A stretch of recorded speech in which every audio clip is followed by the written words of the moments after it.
तो कहानी की शुरुआत लॉस एंजलिस शहर को दिखाते हुए होती है, जहां कुछ पुलिस वाले शहर में बने एक मिस्टीरियस निशान की जांच कर रहे थे, जो कि पिछली रात अचानक से बन गया था। इस निशान को देखने से ऐसा लग रहा था जैसे उसे किसी बड़े क्रीचर ने बनाया हो। तभी हम ईथन नाम के एक रिपोर्टर को देखते हैं, जो कि यहाँ न्यूज कवर करने के लिए आया था, पर कोई भी उसके सवालों का जवाब नहीं दे रहा था। तभी ईथन की नजर मैदान के बीच में पड़ी एक अजीब सी चीज पर जाती है, जो कि काफी बड़ी थी। तब ईथन उसकी एक फोटो क्लिक करता है और उसकी जांच करने के लिए अपने ऑफिस में चला जाता है। असल में ईथन को यकीन था कि जो चीज उसने मैदान में देखी थी उसे उसने पहले भी कहीं देखा है। तभी ईथन की नजर अपने लॉकेट पर जाती है, जिससे उसे अपने बचपन की याद आ जाती है। यहाँ से सीन शिफ्ट होता है और हमें 15 साल पहले की कहानी बताई जाती है, जिसमें ईथन जब छोटा था तब वो अपने पिता के साथ एक एंटीक शॉप में गया था। यहाँ उसके पिता उस शॉप के ओनर जैक को एक पुरानी ब्लेड बेचने के लिए आए थे। जिस दौरान ईथन शॉप के चारों ओर देखने लगता है, तब उसे एक मिस्टीरियस बॉक्स दिखाई देता है,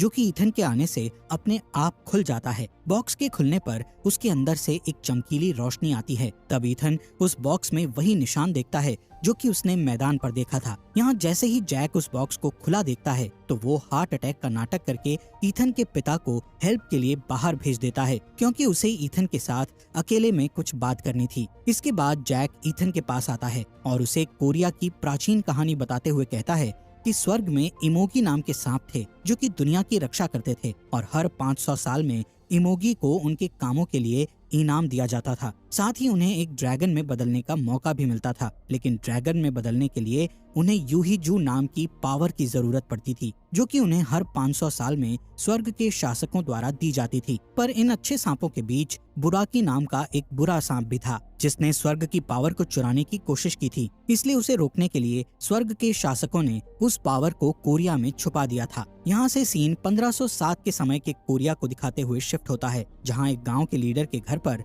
यूहीजू पावर गिरती है। तभी लीडर की बेटी नरीन का जन्म होता है, जिसके कंधे पर ड्रैगन का बर्थ मार्क बना होता है, जिससे पता चलता है कि नरीन को उस पावर को सही सांप तक पहुंचाने के लिए चुना गया है। लेकिन बुराकी को इस बात का पता चल जाता है, इसलिए वो नरीन के 20वें जन्मदिन का इंतजार करने लगता है। असल में जब नरीन 20 साल की हो जाएगी, तब उसे यूहीजू पावर को अपनी बॉडी से निकालना होगा और सही सांप को देना होगा। इसलिए बुराकी उसके 20वें जन्मदिन का इंतजार करता है, ताकि वो उस पावर को नरीन से चुरा सके।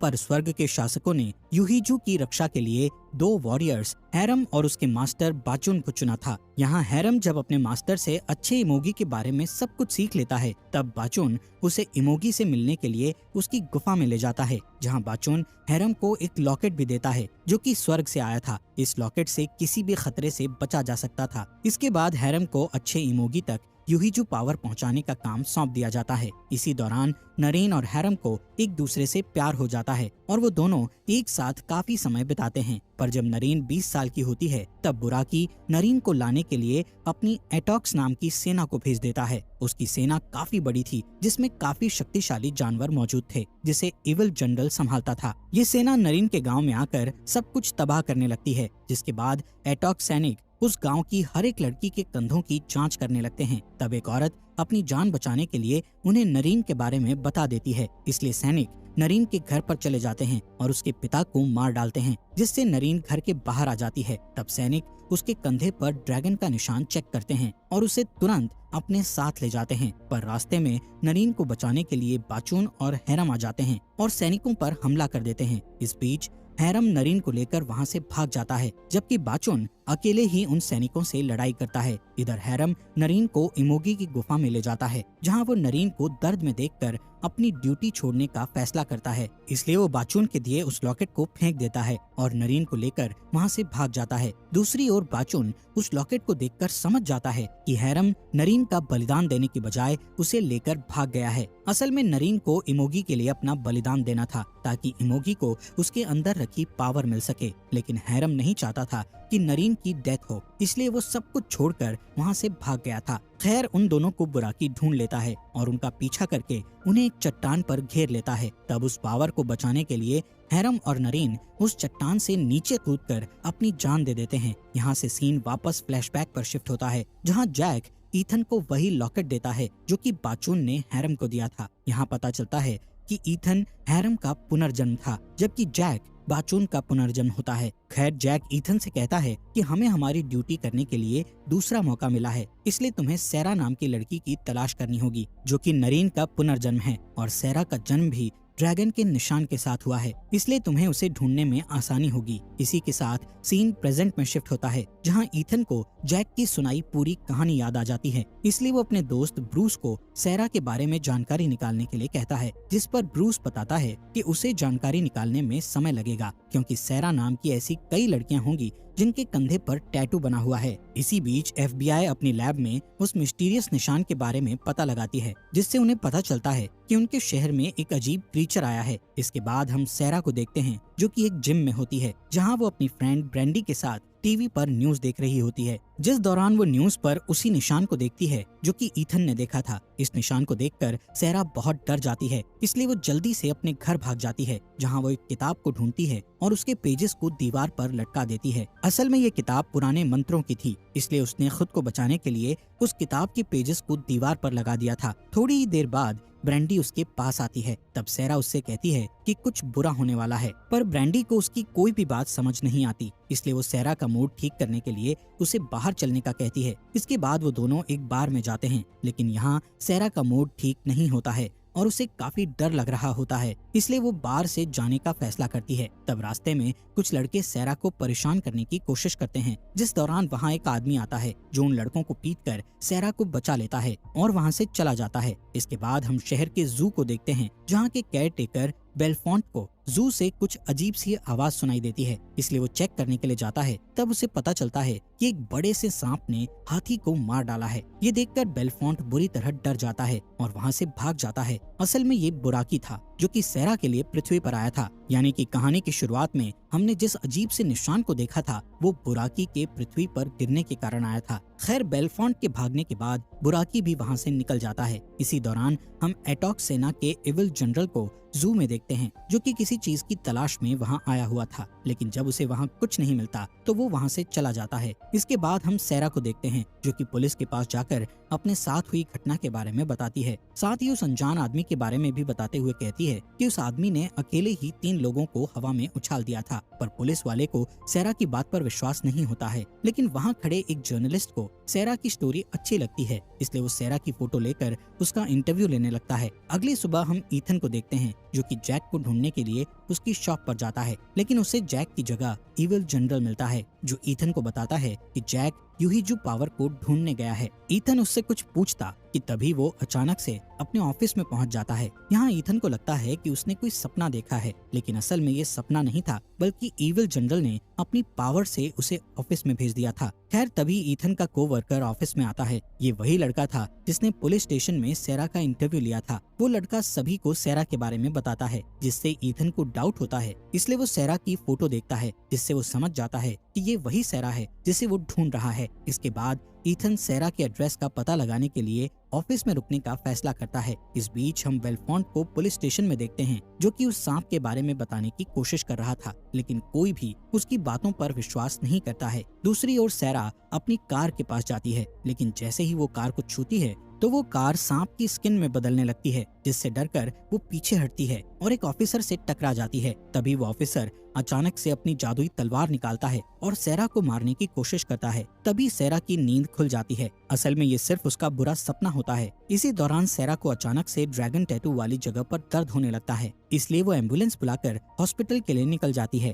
यहाँ हॉस्पिटल में ब्रेंडी सैरा से मिलने आती है। अब क्योंकि वो सैरा की फैमिली मेंबर नहीं थी, इसलिए रिसेप्शनिस्ट उसे सैरा से मिलने नहीं देती। जिसके बाद ब्रेंडी और उसका बॉयफ्रेंड सैरा के घर आते हैं और उसके कपड़े पैक करने लगते हैं ताकि जब वो उससे मिलें तो वो उसे उसके कपड़े दे सकें। तभी अचानक से पूरा घर हिलने लगता है, जिससे वो दोनों चेक करने के लिए बाहर आ जाते हैं, जहां वो बुराकी को देखकर डर जाते हैं और वहां से भागने की कोशिश करते हैं, पर इविल जनरल उनके सामने आकर उनका रास्ता रोक लेता है। इसके बाद बुराकी ब्रेंडी को सैरा समझकर उस पर हमला करता है, पर उसे पता चल जाता है कि वो सैरा नहीं है, इसलिए वो ब्रेंडी को मारकर उसे पूल में फेंक देता है। अगली सुबह सैरा हॉस्पिटल के रूम से निकलने की कोशिश करती है। तब उसे पता चलता है कि उसके रूम का गेट लॉक है और बाहर एक गार्ड खड़ा हुआ है, जिससे सैरा को गुस्सा आता है और वो चिल्लाने लगती है। तब गार्ड और नर्स मिलकर उसे शांत करने लगते हैं। इसी बीच ईथन को सैरा की प्रोफाइल मिल जाती है। तभी उसके पास एक कॉल आता है जिसमें उसे एक मर्डरर की न्यूज को कवर करने को कहा जाता है।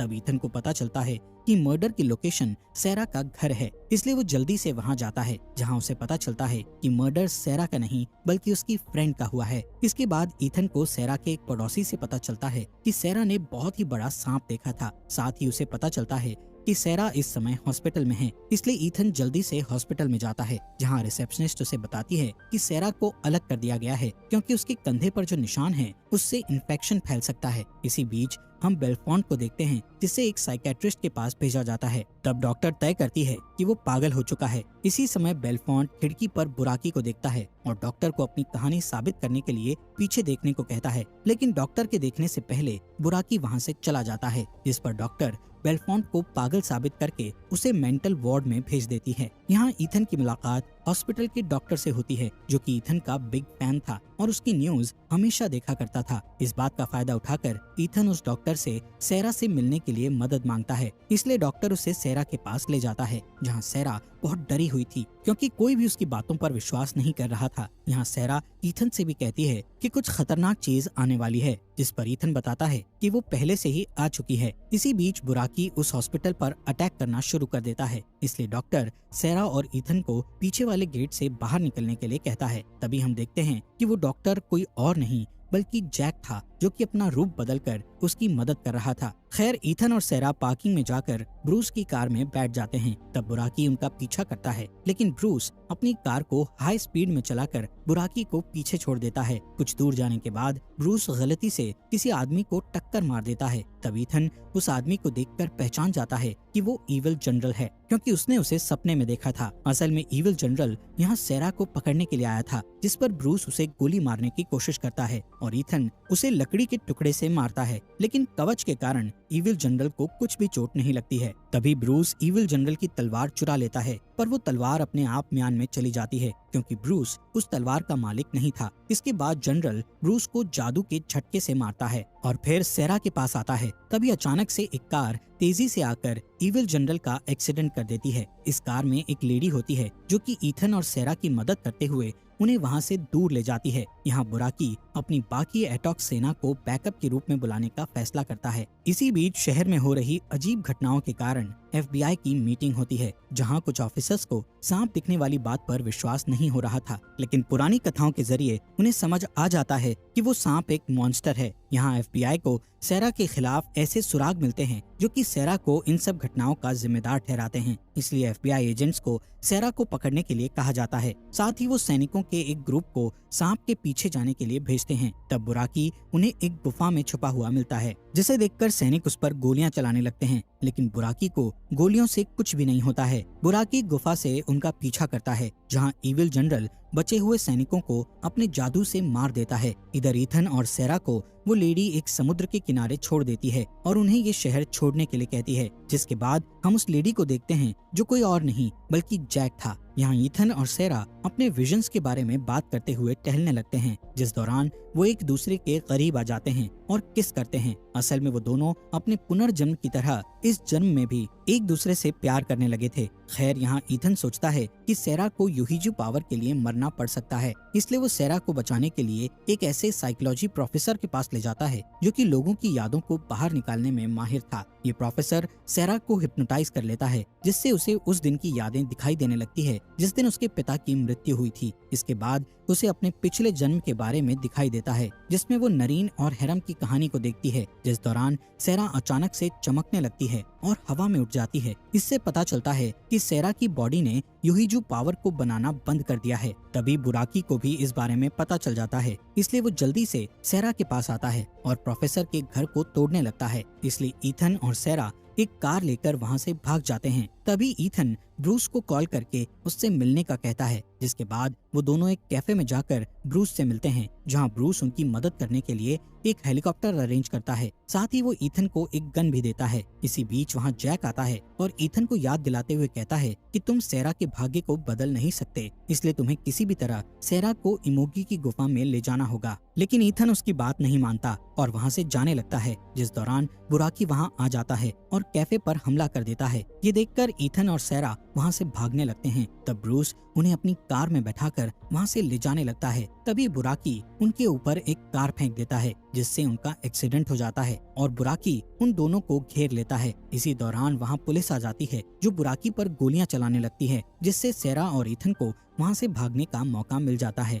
लेकिन बुराकी सिटी से होते हुए उनका पीछा करता है, जिससे पूरा शहर तबाह होने लगता है। यहाँ ईथन और सैरा एक बिल्डिंग के ऊपर चढ़ते हैं, जहाँ पहले से ही एक हेलीकॉप्टर उनका इंतजार कर रहा था। पर जब वो हेलीकॉप्टर उड़ने वाला होता है, तभी बुराकी अपने मुंह से उसे पकड़ लेता है। इसलिए ईथन और सैरा अपनी जान बचाने के लिए वापस छत पर कूद जाते हैं। इसके बाद बुराकी सैरा को खाने के लिए आगे बढ़ता है, जिस दौरान आसमान में अंधेरा छाने लगता है और सेना के हेलीकॉप्टर्स वहां आ जाते हैं, जो बुराकी पर गोलीबारी करना शुरू कर देते हैं, जिससे बुराकी उन हेलीकॉप्टर्स पर हमला करके उन्हें नीचे गिराने लगता है। इसी बीच वहां इविल जनरल के जानवरों की सेना आ जाती है और सब कुछ तबाह करने लगती है। तब सैरा और ईथन मौका देखकर उस बिल्डिंग से बाहर निकलते हैं। तब FBI के 2 एजेंट्स उन्हें देख लेते हैं और उन्हें पकड़कर एक सेफ वेयरहाउस में ले जाते हैं। यहाँ एजेंट्स उन्हें बताते हैं कि हमने पुरानी कथाओं के बारे में पढ़ा है और हम सैरा की नियति के बारे में जानते हैं। तभी एक एजेंट सैरा को गोली मारने की कोशिश करता है। तब ईथन उसे बचाने के लिए बीच में कूद जाता है,